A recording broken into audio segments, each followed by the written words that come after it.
Perfecto. Entonces, miren, la clase pasada, lo que hicimos fue, o sea, escribir el código básico para una simulación cuántica, ¿no?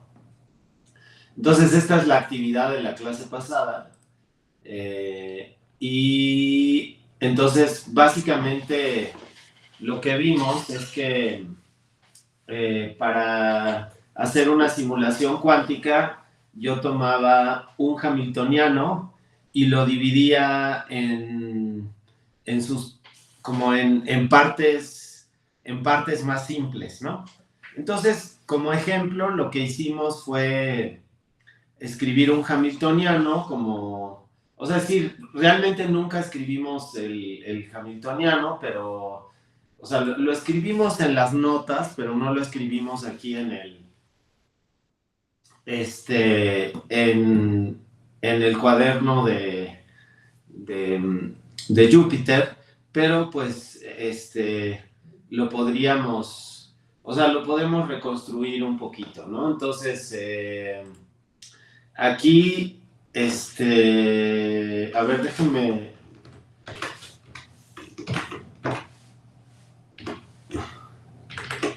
Ah, perfecto.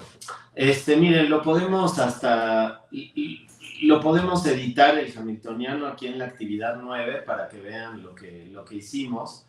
Entonces, el hamiltoniano era h igual a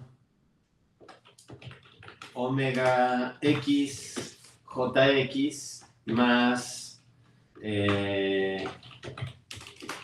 omega y j sub y, donde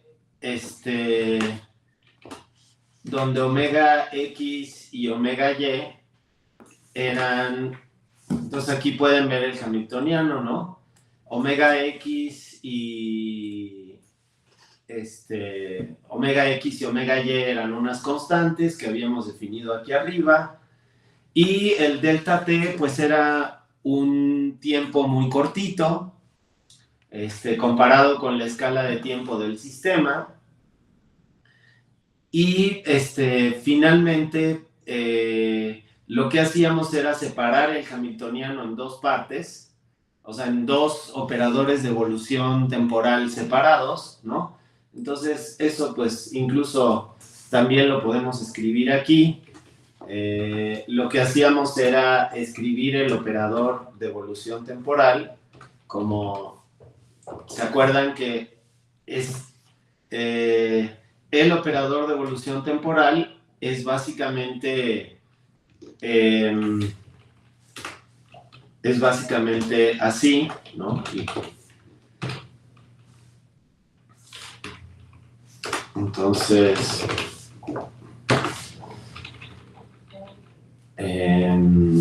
luego aquí tenemos un paréntesis y aquí va el hamiltoniano. Aquí va el hamiltoniano por el tiempo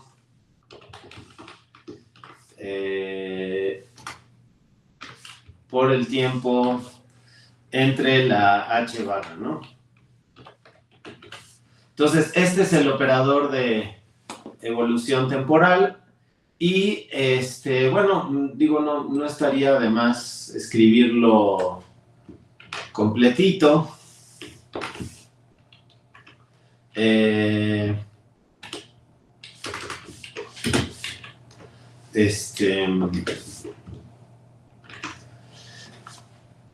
Y pues lo ponemos así.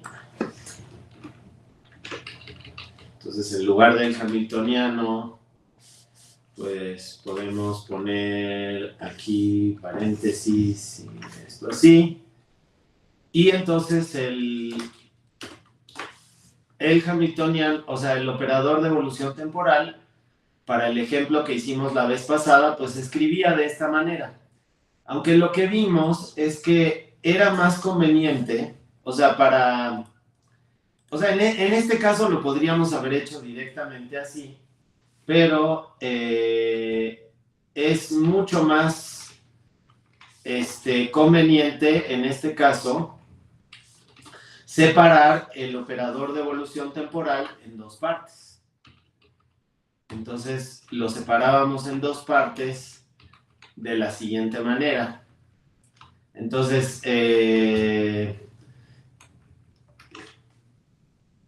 a ver. Bueno, entonces, lo que hacíamos era separar al hamiltoniano en dos partes que son más manejables.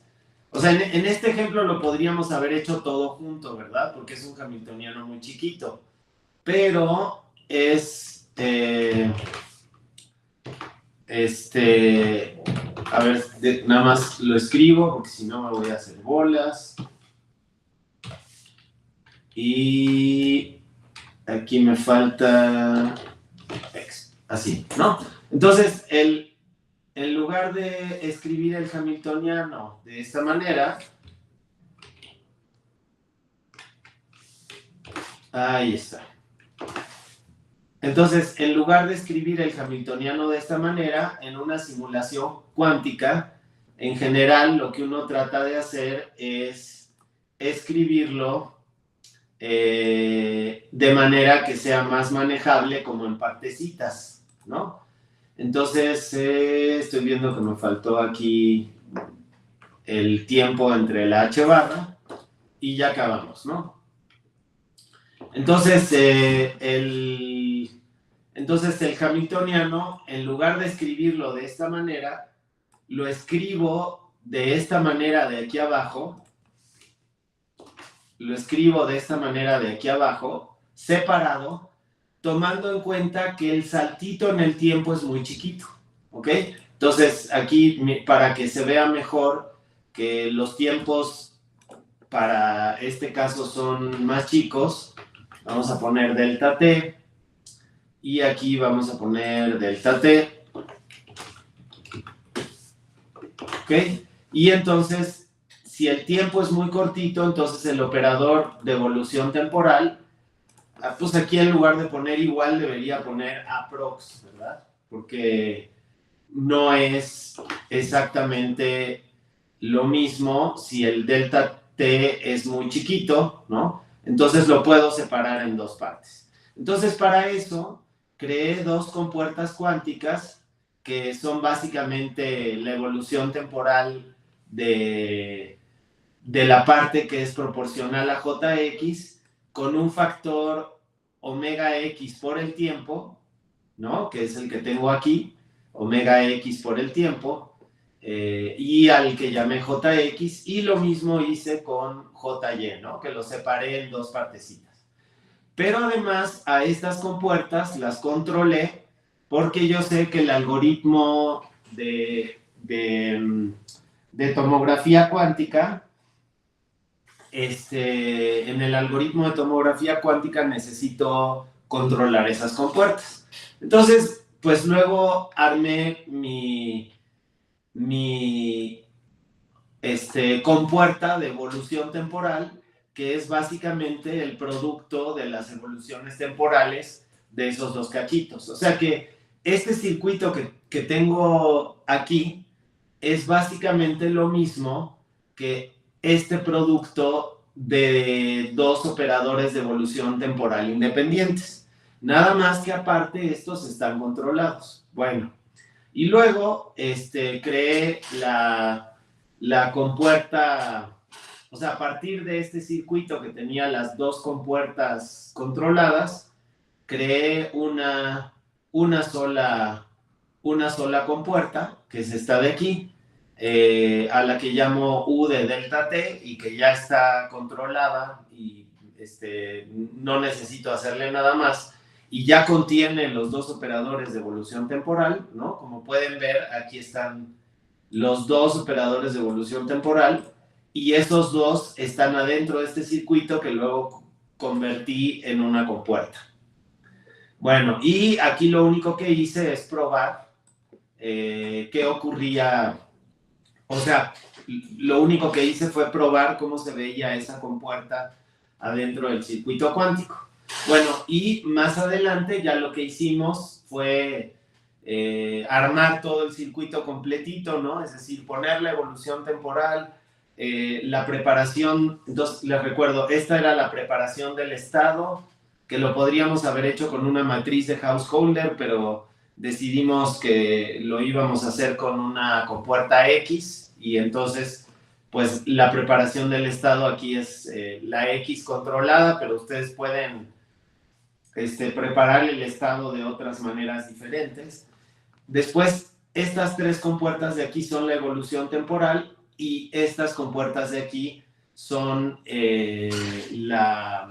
pues, la tomografía cuántica y la medición, ¿no? Y lo que hicimos la clase pasada fue simplemente correr este circuito y ver que nos diera algo, ¿no? Y pues lo corrimos y nos dio esto. Y a partir de esos cálculos lo que hicimos fue, a partir de las cuentas que nos dio ese circuito, calculamos las probabilidades, y de las probabilidades calculamos la alfa, ¿no? Y los ángulos que nos daba el circuito, y ahí nos quedamos, ¿no? Pero entonces ahora lo que nos gustaría hacer es realmente ver la evolución temporal del sistema, ¿no? Lo que queremos hacer ahora es realmente ver la evolución temporal del sistema. Entonces, pues vamos a hacer eso. O sea, lo que vamos a programar el algoritmo cuántico. De él vamos a extraer cuánto vale la función de onda y sus coeficientes, sus amplitudes de probabilidad, y luego las vamos a graficar. Y también vamos a verificar que esa solución que nos salió coincide con la solución clásica que uno obtendría haciendo el cálculo de manera clásica, ¿no? Entonces, pues vamos a hacer eso. Bueno, entonces para hacer eso, pues ya saben que lo que tenemos que hacer es abrir un Colab, ¿no? Y pues vamos a abrir un Colab. Entonces, y esta sería 10 actividad Qiskit, ¿no? Entonces vamos a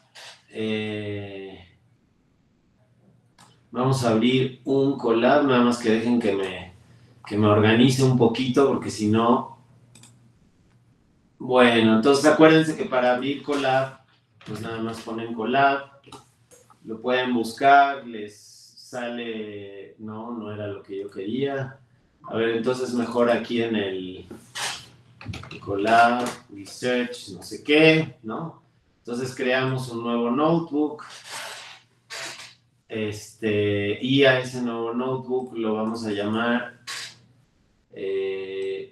10 actividad Qiskit. Ok, y bueno, acuérdense que para empezar siempre tenemos que cargar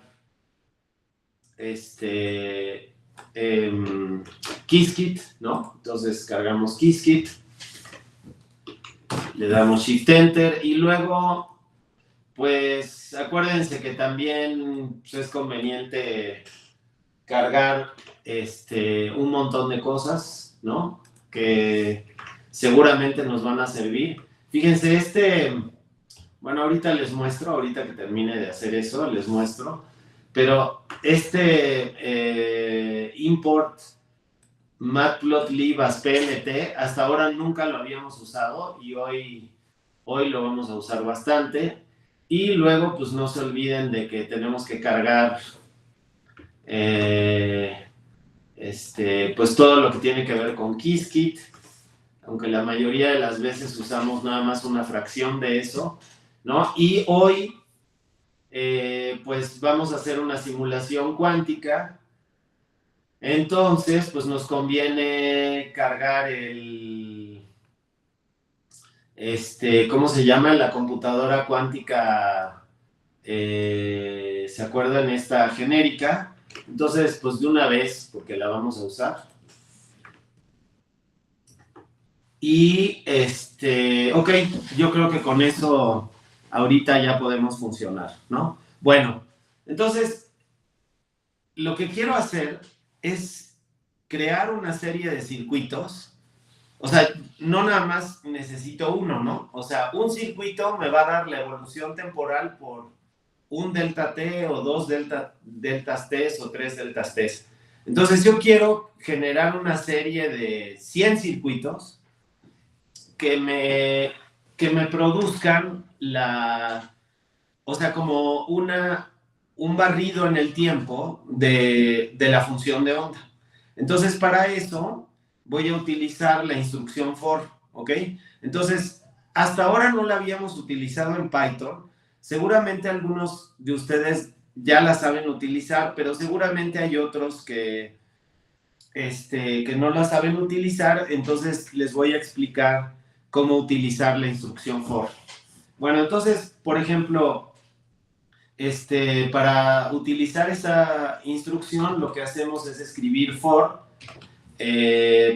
Puedo dar una variable y esa variable la puedo poner, por ejemplo, en un rango de 10. Entonces,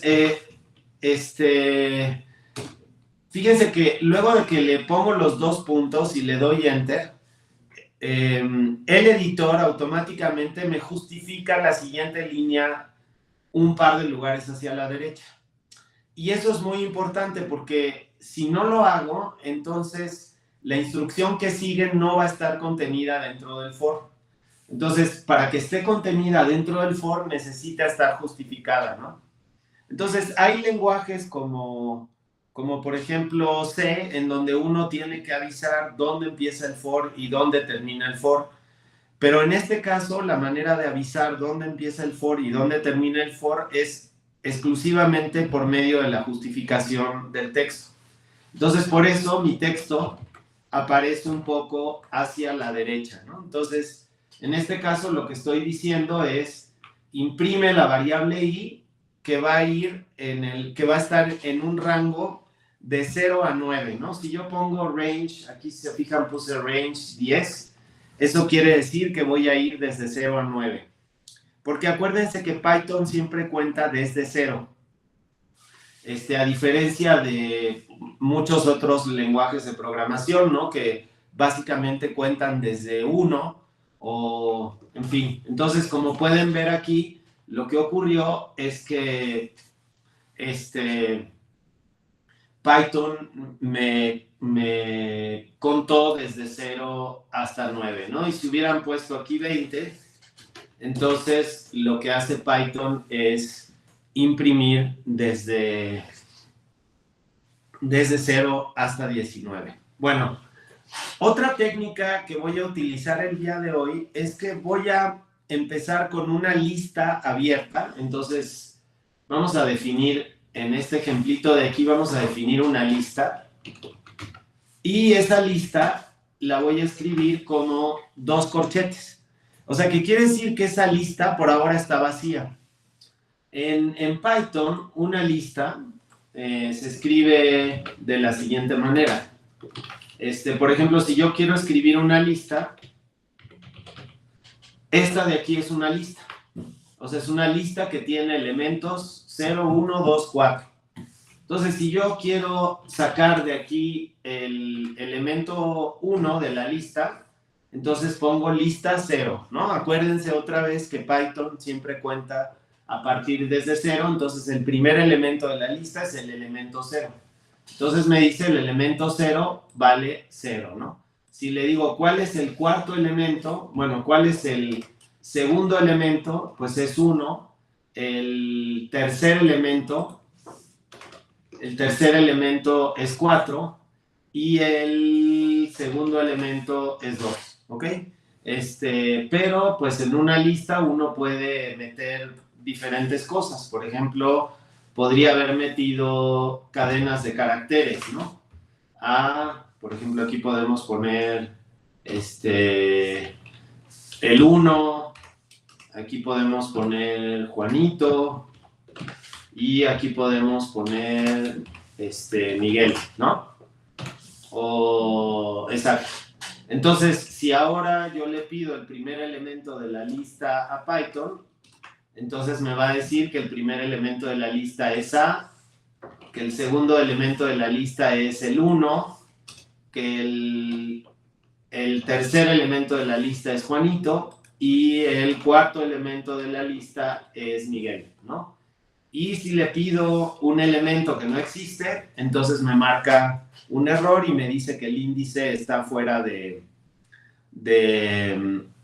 me dice que el índice está fuera de rango, ¿no? Bueno, una cosa muy, muy poderosa que se puede hacer con las listas en Python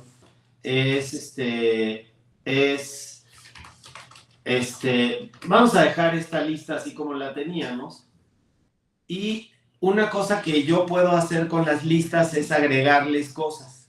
Entonces, por ejemplo, si yo pongo lista.append, entonces acuérdense que la lista ahorita tenía A1, Juanito y Miguel, ¿no? Entonces, si ahora yo le agrego, por ejemplo, María, entonces esta lista, si yo me pregunto qué es lo que tiene esta lista ahora, entonces si se fijan tiene A1, Juanito, Miguel y María, ¿ok? O sea que a esa misma lista yo le agregué algo. Entonces una manera muy práctica en Python de construir listas es empezar con una lista vacía y luego irle agregando cosas, ¿ok? Bueno, entonces, fíjense, otro ejemplito que me gustaría hacer aquí es, fíjense que esta lista está originalmente vacía, ¿ok?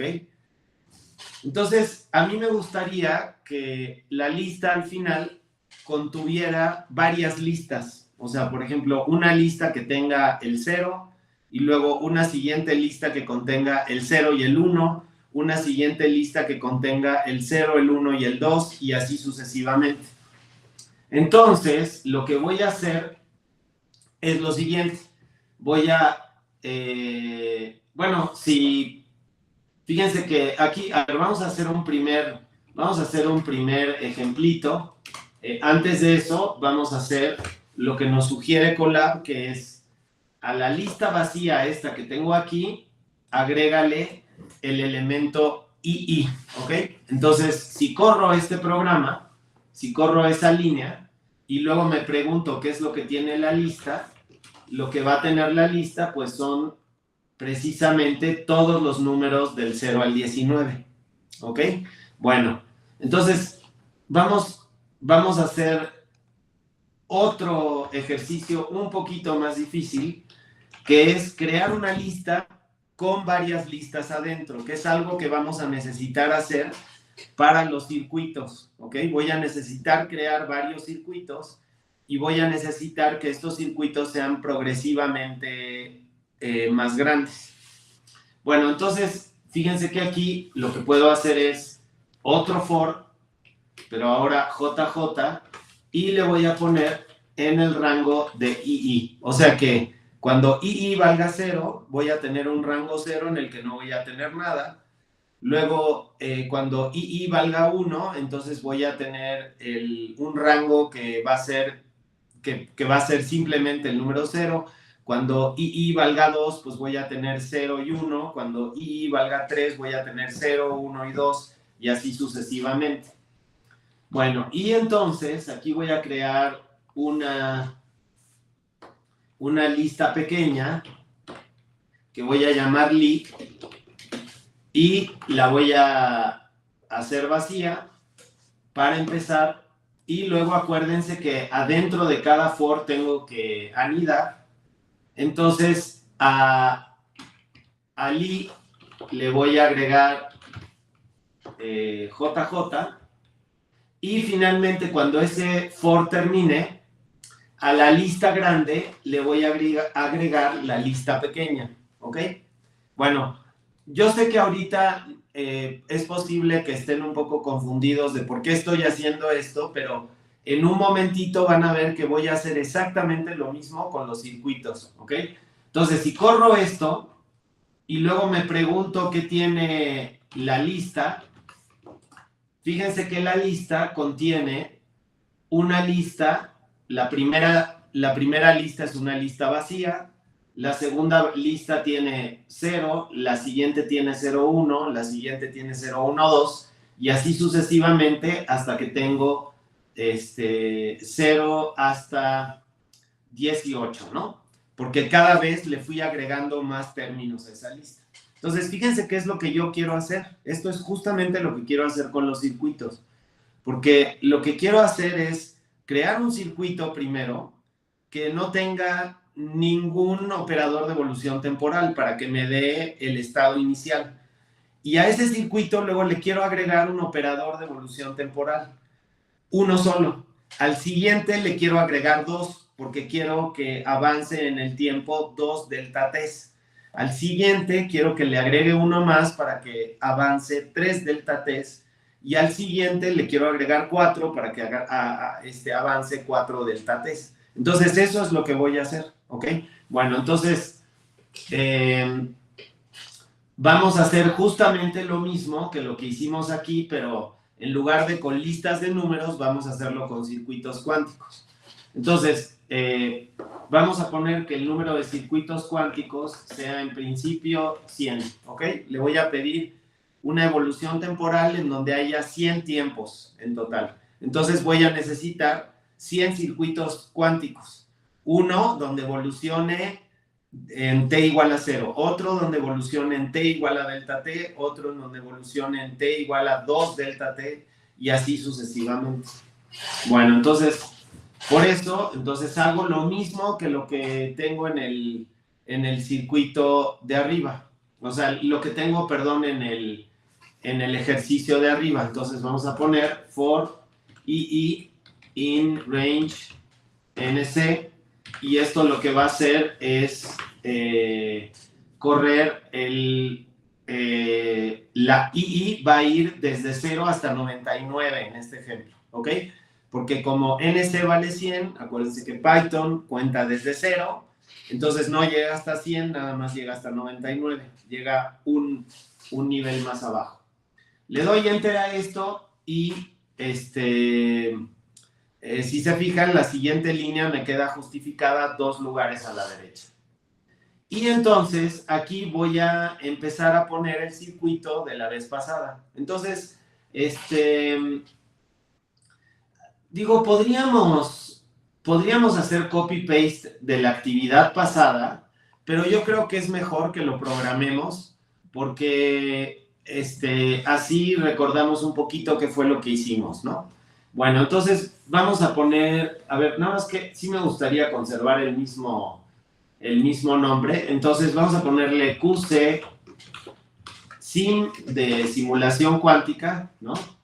Y le vamos a pedir a que sea un quantum circuit de 2 qubits. Acuérdense que necesitábamos 2 qubits. Bueno, o sea, necesitamos 2 qubits porque uno era el qubit auxiliar de la tomografía cuántica y el otro es el qubit de la evolución temporal, ¿no? Bueno, entonces QC sim, ¿qué era lo primero que le tenía que agregar al circuito de la vez pasada? A ver si alguien se acuerda de ustedes. ¿Hadamard? Una Hadamard, exactamente. Y esa Hadamard iba en el qubit de control o en el qubit auxiliar o en el qubit de la tomografía cuántica, ¿no? Entonces, le agregamos una Hadamard, luego QC sim. Yo creo que aquí es conveniente agregar una barrera porque para como separar las diferentes etapas, ¿no? Luego preparábamos el estado inicial en 1, ¿verdad? O sea, en el estado 1. Entonces, para eso utilizábamos una qsim.cx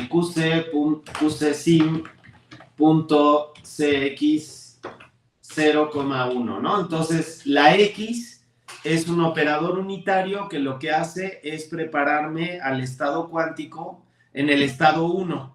Si no hubiera puesto nada, entonces el estado inicial hubiera sido el estado 0, ¿ok? Pero voy a partir del estado 1. Entonces, por eso le puse una X controlada. Porque acuérdense que en la inicialización también tengo que controlar el operador de la inicialización, ¿no? Entonces lo que estoy controlando ahí es la X. Bueno, entonces esa es la inicialización y luego sigue la evolución temporal, ¿ok? Entonces la evolución temporal la hacíamos con el operador de evolución temporal de un delta t, pero ese pues todavía no lo tenemos, ¿no? Entonces vamos a generarlo aquí arriba, ¿no? Entonces, ¿cómo hacíamos ese operador?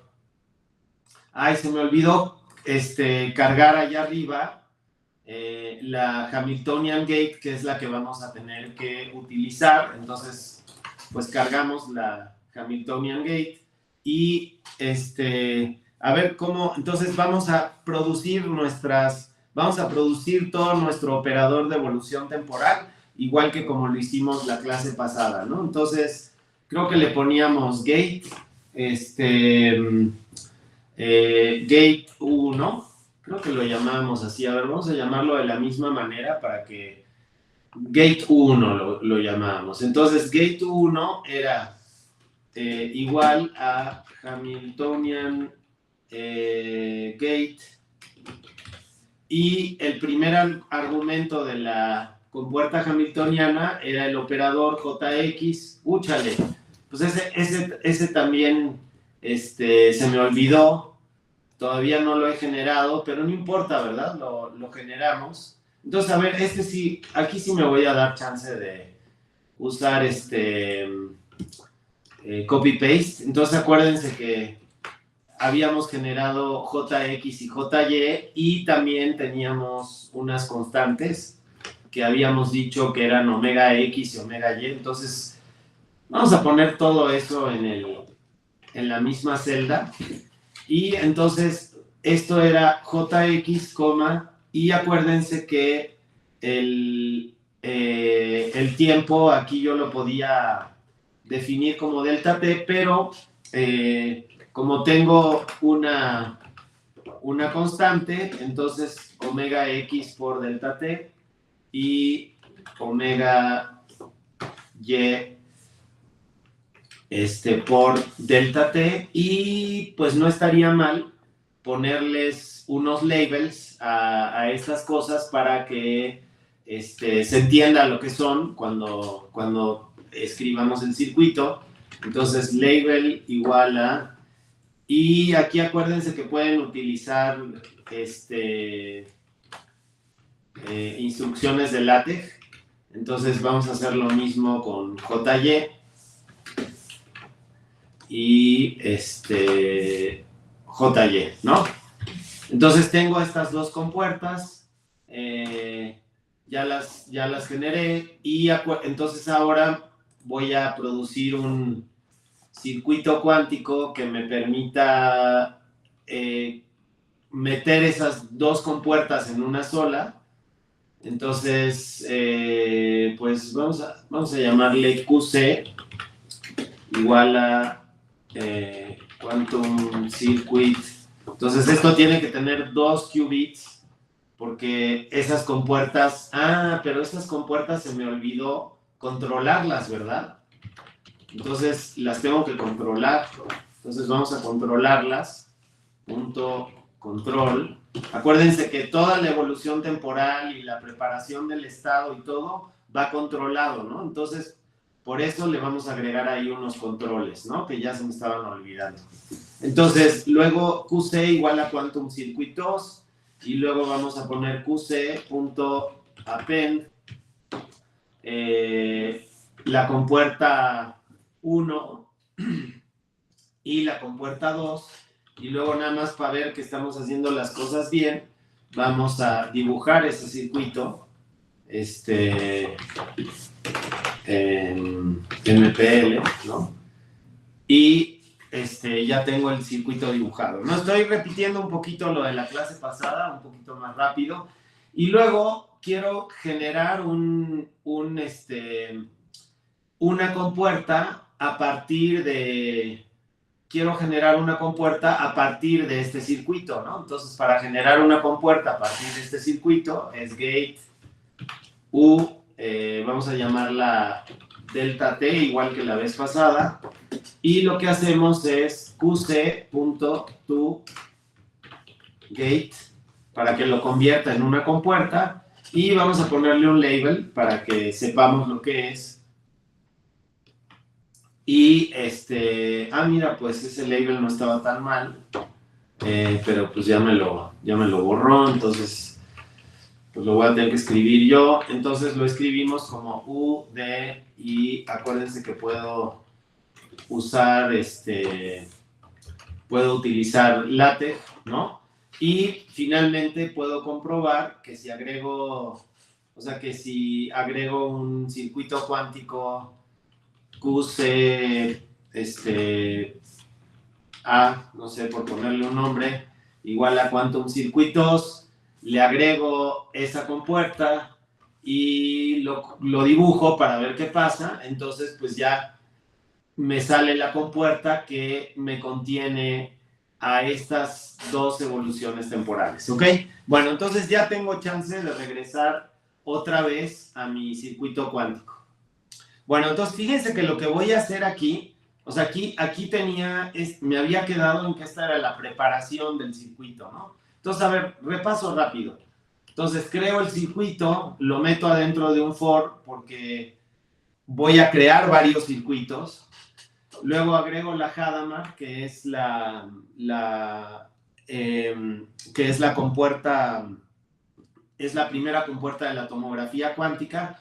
Luego pongo una barrera por claridad, luego empiezo a inicializar el circuito, y aquí fíjense que voy a tener que meter otro for, porque voy a querer que el circuito,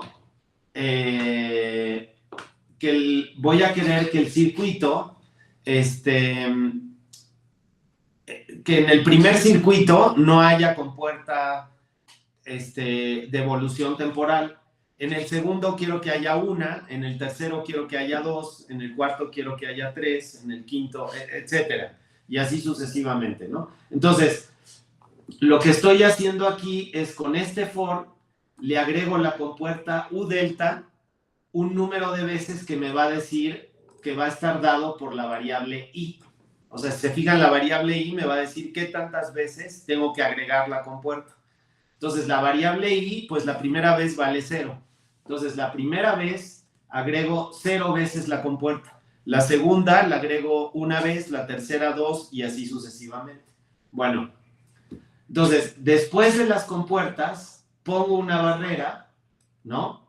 Pongo una barrera por claridad, y después de eso, vamos a borrar esto que me puso Colab. Vamos a, pues tengo que agregar toda la tomografía cuántica, ¿no? Todo lo que me falta de la tomografía cuántica. Entonces, ¿qué seguía en la tomografía cuántica después? ¿Quién me recuerda? Una X en el qubit 0. Una X en el qubit 0, entonces X 0. Y luego La Hadamard controlada. la Hadamard controlada. Entonces, controlada Hadamard entre 0 y 1, ¿verdad? Y luego de eso, QC sim punto. Entonces aquí seguiría la X otra vez en el 0. Y finalmente QC, ¿qué seguía al final? La Hadamard. La Hadamard, exactamente. Entonces, Hadamard en el qubit 0. Luego me gustaría poner una barrera. Y no me gusta medir así a lo bestia.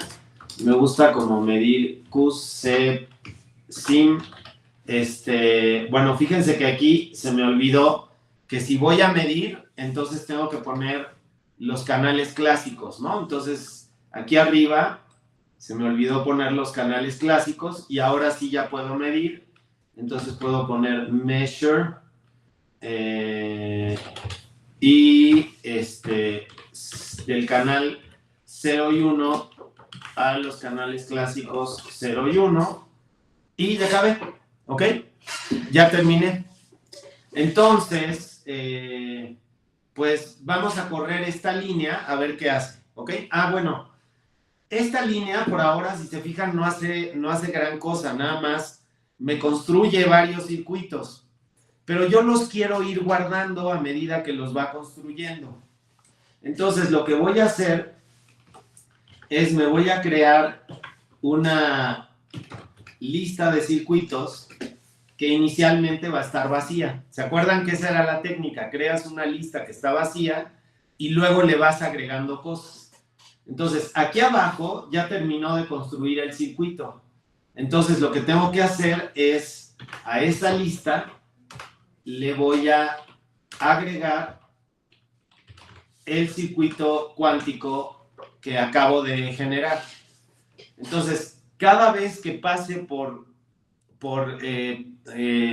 cada vez que se repita este conjunto de líneas, me va a agregar un circuito nuevo a la lista de circuitos, ¿ok? Entonces vamos a ver qué hace esto.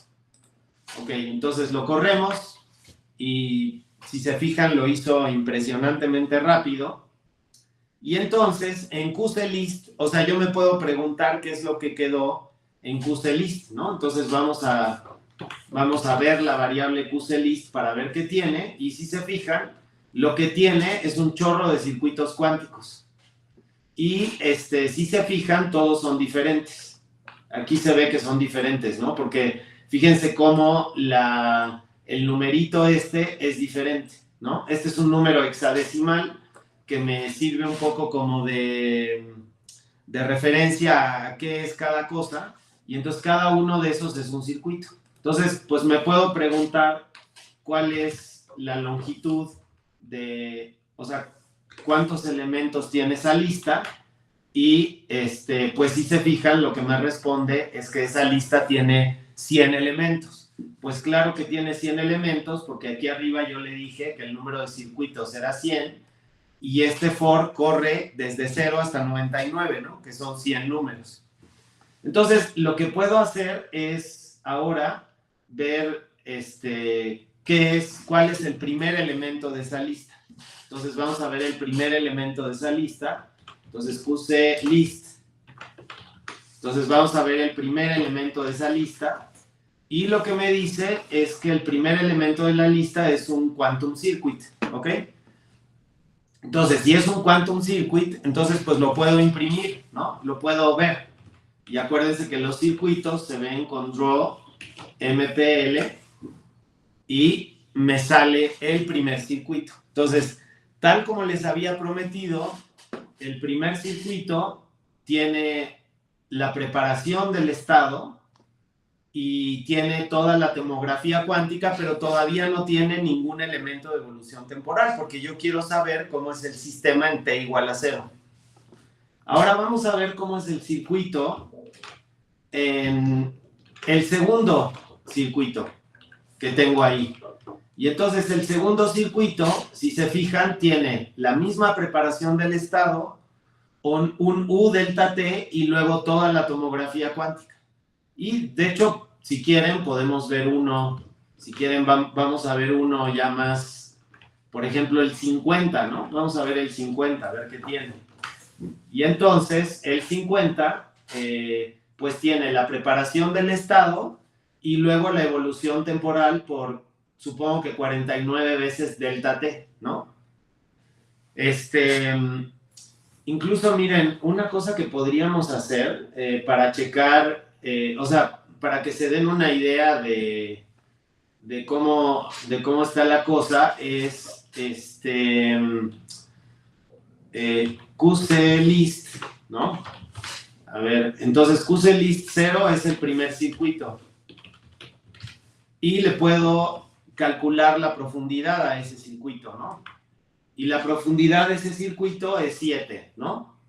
Porque acuérdense que este circuito tiene 1, 2, 3, 4, 5, 6, 7, ¿ok? Las barreras no cuentan porque no son compuertas, entonces este circuito tiene de profundidad 7. ¿Cómo se llama? Las mediciones tampoco cuentan en la profundidad del circuito. Entonces, este pues tiene 1, 2, 3, 4, 5, 6 y 7 de profundidad. Bueno, entonces luego nos podemos preguntar cuántas, la profundidad del circuito 50, ¿no? Vamos a ver qué profundidad tiene el circuito 50 y tiene 57. Eso quiere decir que tiene 50 de estas compuertas que sirven para producir la evolución temporal, ¿ok? Bueno, entonces, o sea, eso me da una idea de qué es todo lo que tengo, ¿no? Muy bien, bueno, yo digo que aquí hagamos una pausita y después de la pausa lo que vamos a hacer es correr este circuito, acumular los resultados y graficarlos para ver qué sale, ¿no? Entonces, ahorita nada más acabamos de ver la construcción del circuito, de los circuitos, entonces lo que nos falta es correrlos, calcular las cuentas, de las cuentas, hacer con las formulitas que sacamos de la tomografía cuántica la vez pasada, pues ahora podemos calcular las amplitudes de probabilidad de los estados cuánticos que me salen de ahí y luego podemos graficarlas, ¿no? Entonces esto es lo que vamos a hacer en la siguiente parte de la clase de hoy.